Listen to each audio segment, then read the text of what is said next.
Hi guys, so welcome back to my channel. In this video, we will learn the concept of Bollinger Band. Okay, so this is also a very important videos. So please do watch completely. So बहुत सारा हम लोग indicator अभी तक देखे हैं, ठीक है। बहुत सारा देखे हैं। जैसे में हम लोग वॉल्यूम भी देख लिए, आरएसआई भी देख लिए, एमएससीडी देख लिए, ठीक है। उसके बाद हम लोग बॉलिंजर बैंड देख रहे हैं। तो वॉल्यूम हमारा ट्रेंड बताएगा, मतलब कि स्पाइक बताएगा कहाँ से ऊपर जाएगा। आरएसआई हमारा मोमेंटम ट्रेडर था, मोमेंटम बताता था। एमएससीडी ट्रेंड बताता था। और उसी तरह से बॉलिंजर बैंड है, वो वोलेटिलिटी को बताएगा, ठीक है। सो इंडिकेटर डिफरेंट डिफरेंट टाइप्स के, तो वोलेटिलिटी बताएगा कि अ, मतलब कितना जल्दी और कितना volatility is there in the stock, ठीक है। तो it is based on the standard deviation and it will indicate overbought and oversold। जिस तरह से RSI बताता था उसी तरह से overbought और oversold बताएगा, ठीक है। But we will learn different concept other than this overbought and oversold। So it is form by the moving average, two moving average, ठीक है। तो स्टैंडर्ड डेविएशन का मतलब क्या होता है? अब किसी भी तरह का मतलब एक पाथ है, ठीक है, और वो पाथ से नहीं जाके कहीं दूसरे जगह चला जाता है, मतलब कि that is getting deviated from that path. Okay, so that is called deviation, ठीक है। सिंपल थिंग है। आप किसी गोल को फोकस करते हो, लेकिन कभी कभी क्या होता है, गोल से आप डेविएट कर जाते हो, यही बोलता है ना, दैट इज कॉल्ड डेविएशन। तो क्या होता है, एक स्टैंडर्ड डेविएशन एक एक वेव फॉर्म होता है नॉर्मलाइजेशन का, ठीक है। तो ये मान लो कि ये हमारा एक मीन है और दैट इज एवरेज, ठीक है। मान लो एवरेज है, दिस वैल्यू इज एवरेज।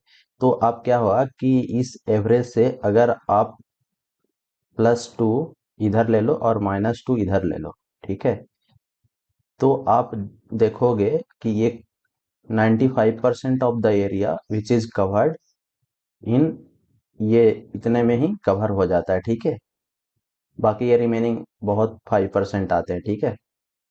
तो इसीलिए स्टैंडर्ड डेविएशन टू मतलब कि +2 का और -2 का लिया जाता है, ताकि जो हमारा है जो कवरेज हो ना, वो पूरा कवर हो जाए, ठीक है।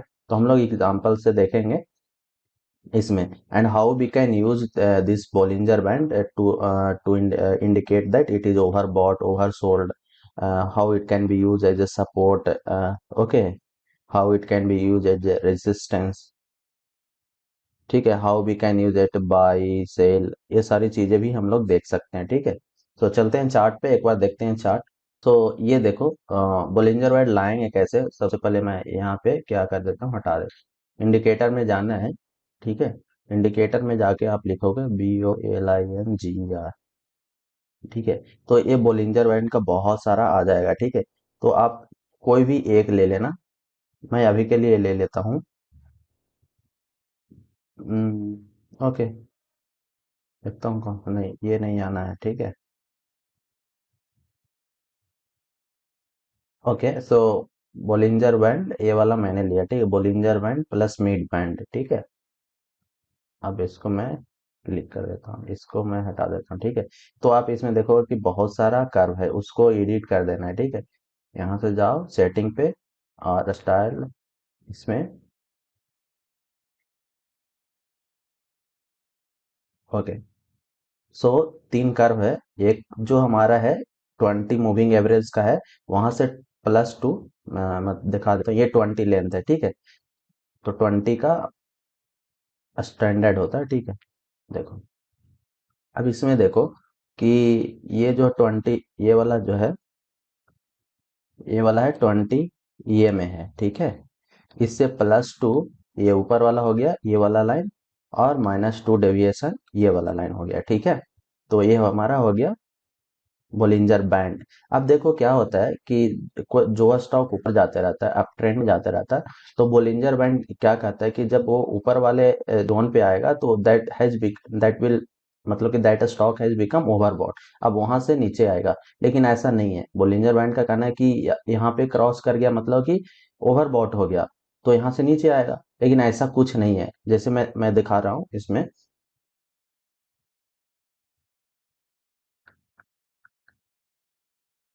ओहो, बोलिंजर बैंड भी डिलीट हो गया इससे। Okay, once again I have to add it.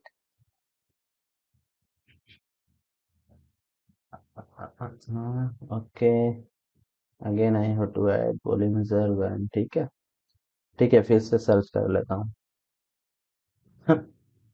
ये वाला था, इसको हाईलाइट कर देता हूँ, Bollinger band plus mid band. और इसमें जाकर, सॉरी, इसमें जाके एडिट कर देते थे। ये हटा दो और ये हटा दो, ठीक है। अब देखो कि जो ब्लिंजर बैंड का कॉन्सेप्ट क्या है कि जब ऊपर वाले लाइन को कट करता है तो दैट इज ओवरबॉट। लेकिन आप इस वाले केस में देखो कि ये कट करते ही जा रहा है, देखो ऊपर ही जा रहा है, लेकिन क्या स्टॉक नीचे आया? नहीं आया। तो क्या होता है कि अप ट्रेंड में आप क्या करना कि अगर Bollinger band take the stop loss, मतलब कि आप जब अप ट्रेंड में स्टॉक मूव कर रहा हो, तो अगर नीचे वाला बोलिंजर बाइंड वाले पे आता है तो that will be a support, okay. और ऊपर की ओर कट कर रहा है तो मतलब कि that is okay, don't sell it based on that. ठीक है। अब देखो, जब डाउन ट्रेंड में स्टॉक जाता रहेगा तो ऊपर वाला रेसिस्टेंट की तरफ बिहेव करेगा। जैसे ये अप ट्रेंड में जा रहा है तो now this is a support यहाँ पे। ये इस वाले बैंड पे अगर ये मान लो ऐसे आया अप ट्रेंड में, तो यहाँ पे स्टॉक आता है, जैसे इस वाले केस में देखो this is a support region, okay. So यहाँ पे सपोर्ट की काम करेगा। जब वो डाउन ट्रेंड में आता रहेगा तो ऊपर वाले बिकम एज ए रेसिस्टेंस, ठीक है।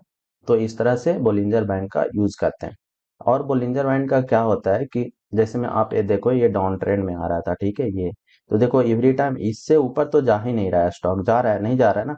तो this is A resistance for down trend, ठीक है।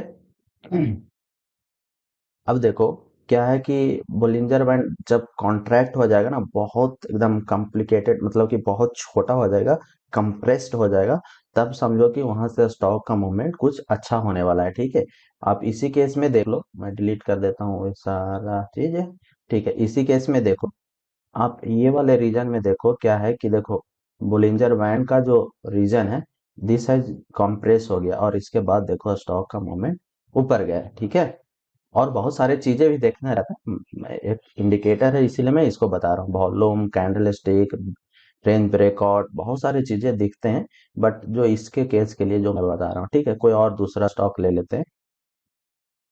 ये देखो,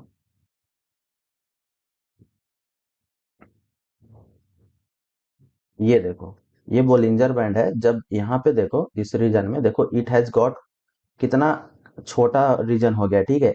और जब वोलाटिलिटी बढ़ता है तो जो बोलिंजर बैंड का ये दोनों का डिफरेंस है वो बढ़ते जाएगा, देखो। इसके बाद ये देखो ऊपर की ओर गया और इसके बाद इधर की ओर, मतलब कि डिफरेंस देखो, ये वोलाटिलिटी मतलब बहुत ज्यादा है और स्टॉक ऊपर की ओर जा रहा है, ठीक है।